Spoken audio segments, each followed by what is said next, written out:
Pedro Casares, diputado nacional del Partido Socialista por Cantabria. ¿Cómo estás? Muy bien.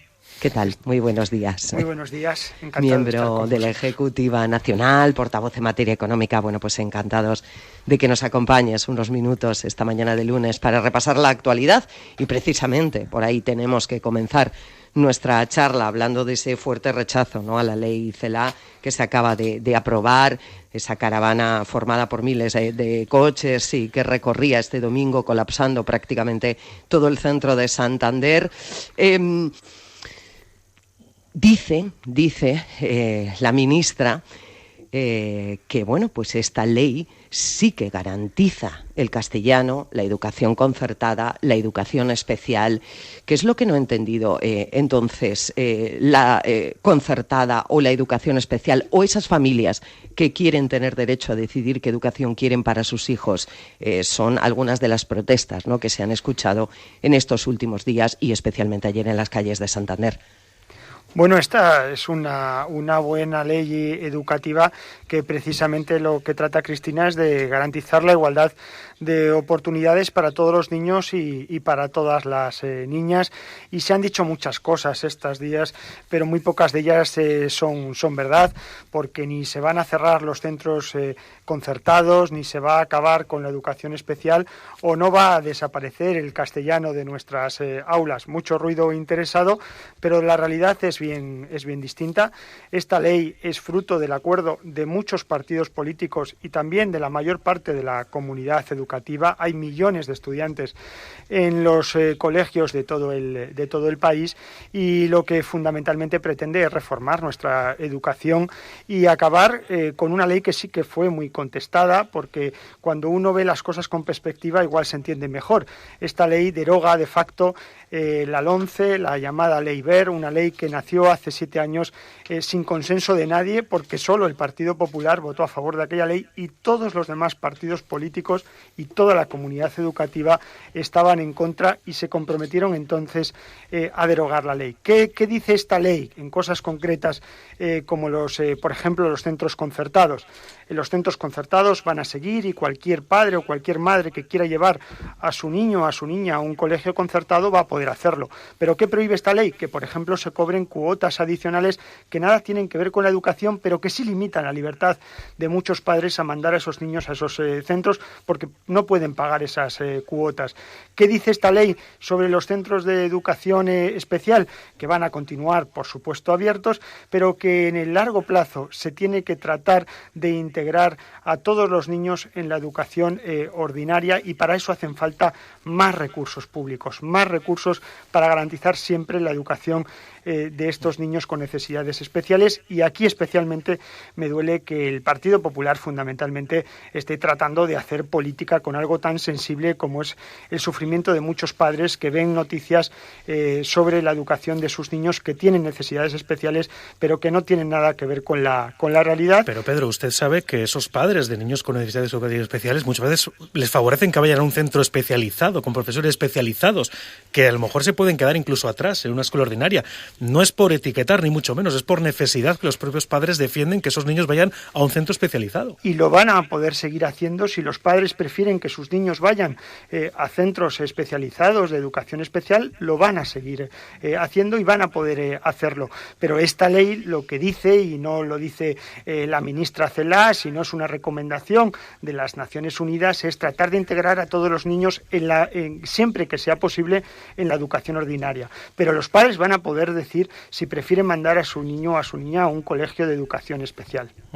Yo lo digo también porque esos padres, esos profesores de las escuelas concertadas, y ven que hay menos niños y ven que no hay ayudas, a lo mejor tienen que salir de esos centros. Bueno, ahí también se quiere hacer mucho ruido con esto, ¿no? Y el mensaje es claro. El Gobierno de España no va a cerrar ningún centro concertado, pero sí que va a garantizar la libertad de todos los padres a que, si quieren ir ir a ese centro puedan hacerlo sin tener que pagar adicionalmente cuotas, que son una barrera para muchas familias, porque ahí está el fondo de la cuestión, porque cuando un padre no puede mandar a su hijo a un centro concertado porque hay cuotas adicionales, eso ya no es libertad, eso es un privilegio para algunas familias, y desde los poderes públicos tenemos la obligación de garantizar la igualdad de oportunidades, y por tanto yo creo que esa es la combinación que ha funcionado durante muchísimo tiempo, que por cierto fue un gobierno socialista quien puso en marcha la educación concertada en este país para garantizar que todo el alumnado pudiera acceder a la educación en un sentido amplio, a la educación pública, pero ahora los tiempos requieren que sigamos avanzando en esa igualdad de oportunidades, que es lo que pretende la ley. Seguimos avanzando con temas de total actualidad. Se ha cruzado la línea, según muchos varones del Partido Socialista también, ¿no?, de pactar con Bildu y partidos separatistas para sacar adelante los presupuestos generales sin que hubiese sido necesario además. Bueno, precisamente un argumento creo que contradice al otro, ¿no? Si no son necesarios es precisamente porque probablemente entonces no se haya pactado nada con ellos.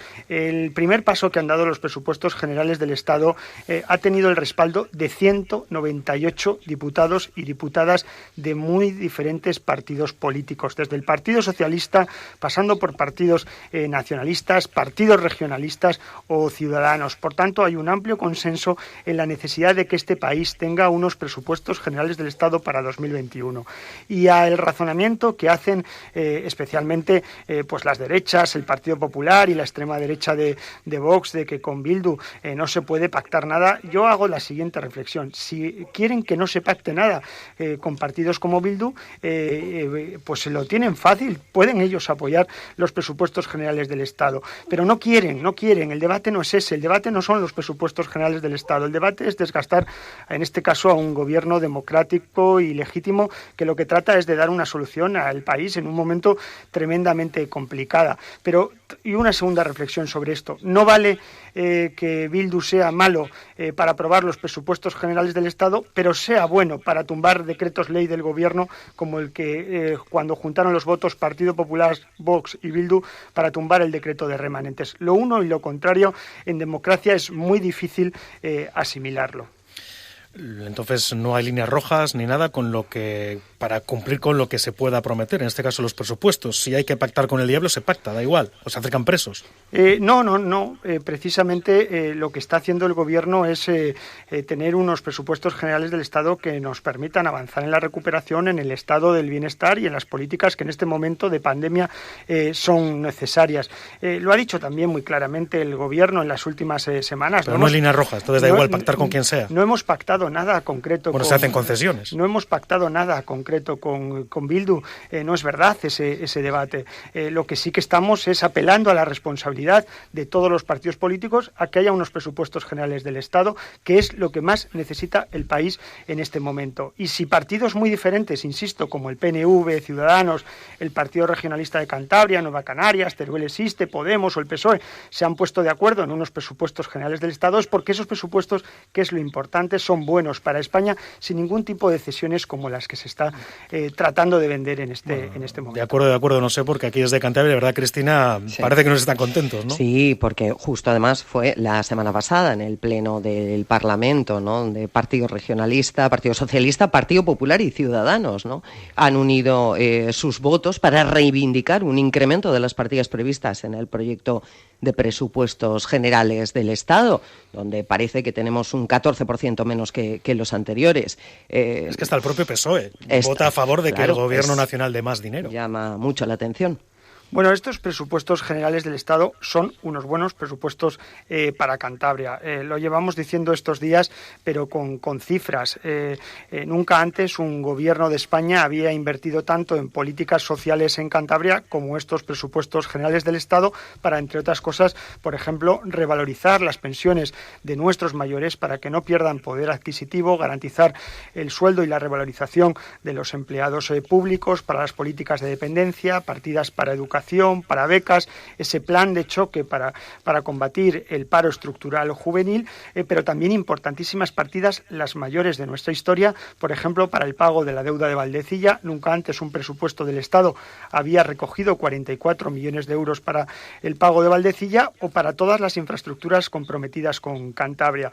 Ahora bien, ¿pueden ser todavía mejores los presupuestos generales del Estado? ¿Se pueden mejorar partidas para los presupuestos generales del Estado? Sí, de hecho yo la semana anterior hice un llamamiento a todos los partidos políticos de Cantabria a negociar conjuntamente enmiendas para mejorar los presupuestos generales del Estado. Y fruto de esa negociación hemos presentado enmiendas conjuntas con el Partido Regionalista de Cantabria para incrementar otros 28 millones de euros más las partidas para inversiones en infraestructuras con Cantabria, que por cierto han sido ya admitidas e están incorporadas en el proyecto de ley. Por tanto, ya no se van a debatir como enmiendas, porque directamente la ponencia, de la que soy miembro, hemos aceptado esas enmiendas. Por tanto, ¿hay margen de mejora? Siempre. ¿Las comunidades autónomas tienen que reclamar más inversiones para su tierra? Siempre. ¿Pero son buenos estos presupuestos generales del Estado con Cantabria? Sí, y creo que el voto mayoritario, y veremos además de partidos de Cantabria, lo van a demostrar. Supongo, Pedro, que es difícil bailar en el alambre con el interés de Cantabria, de los votantes de Cantabria, por eso está ahí como diputado